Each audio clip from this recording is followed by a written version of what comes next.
Hi everyone. In today's video, we are going to learn at school conversation with 20 advanced combined sentences. These sentences will help you speak confidently in real school situations. So watch the video till the end and practice along with me. Now let us start the conversation sentences one by one. Repeat after me to improve your fluency. First, good morning, teacher. I completed my homework and brought my notebook. శుభోదయం teacher, నేను నా homework పూర్తి చేసి నా notebook తీసుకువచ్చాను. I could not attend yesterday's class because I had a fever. నాకు జ్వరం ఉండడంతో నిన్నటి క్లాస్కు హాజరు కాలేకపోయాను. May I come in, sir? I was late due to heavy traffic. Sir, నేను లోపలికి రావచ్చా? భారీ ట్రాఫిక్ వల్ల ఆలస్యమైంది. I have a doubt in this lesson. So could you please explain it once again? ఈ పాఠంలో నాకు ఒక సందేహం ఉంది. కాబట్టి దయచేసి మళ్ళీ వివరించగలరా? I studied well for the exam, but I am still feeling a little nervous. నేను పరీక్షకు బాగా చదివాను, కానీ ఇంకా కొంచెం టెన్షన్గా ఉంది. Our teacher appreciated me because I answered all the questions correctly. నేను అన్ని ప్రశ్నలకు సరైన సమాధానాలు చెప్పినందుకు మా టీచర్ నన్ను ప్రశంసించారు. If we work together as a team, we can complete this project successfully. మనం జట్టుగా పనిచేస్తే ఈ ప్రాజెక్ట్ని విజయవంతంగా పూర్తి చేయగలం. Although the lesson was difficult, I tried my best to understand it. పాఠం కష్టంగా ఉన్నప్పటికీ దాన్ని అర్థం చేసుకోవడానికి నా వంతు ప్రయత్నం చేశాను. Please give me one more day because I need some time to finish the assignment. Assignment పూర్తి చేయడానికి కొంత సమయం కావాలి, కాబట్టి దయచేసి ఒక రోజు సమయం ఇవ్వండి.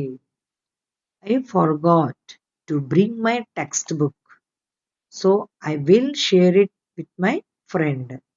నేను నా పుస్తకం తీసుకురావడం మర్చిపోయాను, కాబట్టి నా స్నేహితుడితో పంచుకుంటాను. When the bell rang, all the students went out of the classroom quietly. Bell మోగినప్పుడు అందరు విద్యార్థులు నిశ్శబ్దంగా తరగతి గది బయటకు వెళ్ళారు.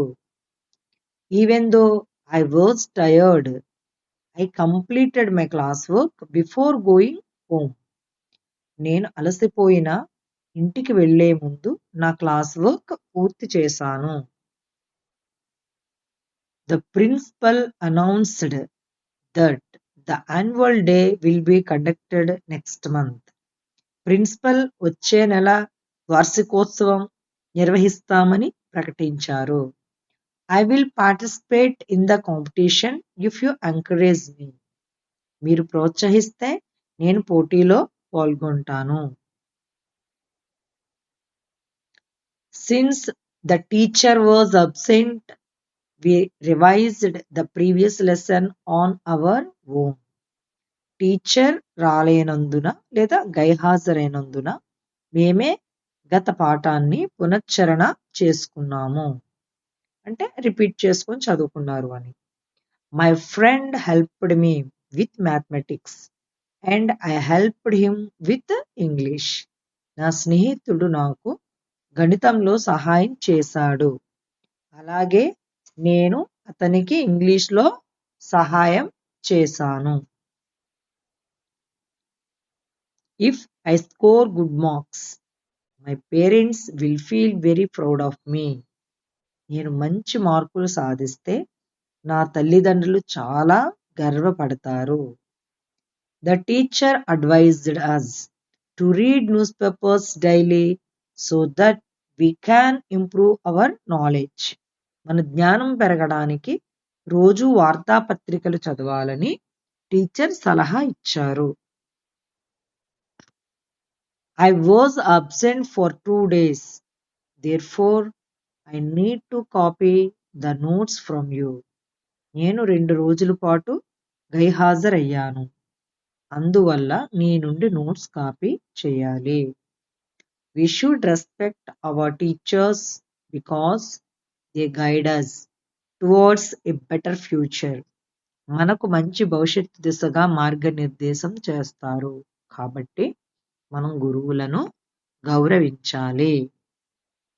ఓకే ఫ్రెండ్స్, ఇప్పటి వరకు ఏంటంటే కనుక స్టూడెంట్స్ మధ్యలో ఎక్కువ కాన్వర్జేషన్ ఉంది, టీచర్ తక్కువ. ఇక్కడ ఏంటంటే ఓన్లీ టీచర్ స్టూడెంట్ కాన్వర్జేషన్ ఎలా ఉందనేది చూద్దాం. Teacher: so why were you absent yesterday and did you inform anyone? నిన్న ఎందుకు రాలేదు, ఐ మీన్ గైహాజరయ్యావు, మరియు ఎవరికైనా సమాచారం ఇచ్చావా? స్టూడెంట్ చెప్తున్నాడు, I was not feeling well, so I informed my class teacher. నాకు బాగా అనిపించలేదు, ఐ మీన్ అంటే హెల్త్ కొంచెం బాగున్నట్టు అనిపించలేదు అని, కాబట్టి క్లాస్ లీడర్కు చెప్పాను.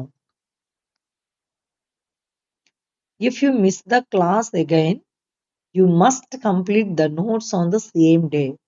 మళ్ళీ క్లాస్ మిస్ అయితే అదే రోజున నోట్స్ పూర్తి చేయాలి. Student: I understand and I will make sure it doesn't happen again. నాకు అర్థమైంది, మళ్ళీ అలా జరగకుండా చూసుకుంటాను. Teacher: since the exams are approaching you should revise the lessons daily. పరీక్షలు దగ్గర పడుతున్నందున ప్రతిరోజు పాఠాలు పునశ్చరణ చేయాలి. Student: I have prepared well but I need guidance in mathematics. నేను బాగా సిద్ధం అయ్యాను, కానీ గణితంలో మార్గదర్శనం కావాలి, ఐ మీన్ గైడెన్స్ కావాలి అని. Teacher: although the problem seems difficult you can solve it if you focus. సమస్య కష్టంగా కనిపించినప్పటికీ దృష్టి పెడితే పరిష్కరించగలవు. Student: could you please explain this concept once again? ఈ కాన్సెప్ట్ మరోసారి వివరించగలరా? Teacher: I will explain it clearly so that every one can understand. అందరికీ అర్థమయ్యేలా స్పష్టంగా వివరిస్తాను. Student: thank you teacher, because your explanation makes it easier. If you work hard constantly you will definitely succeed. మీరు క్రమం తప్పకుండా కష్టపడితే ఖచ్చితంగా విజయవంతమవుతారు. Student: I will follow your advice and improve my performance. సలహాను పాటించి నా ప్రదర్శనను మెరుగుపరుస్తాను. That's it friends. I hope these sentences are useful for you. If you practice them daily, you will definitely improve your spoken English. If you like this video, share it with your friends and keep learning. See you in the next video.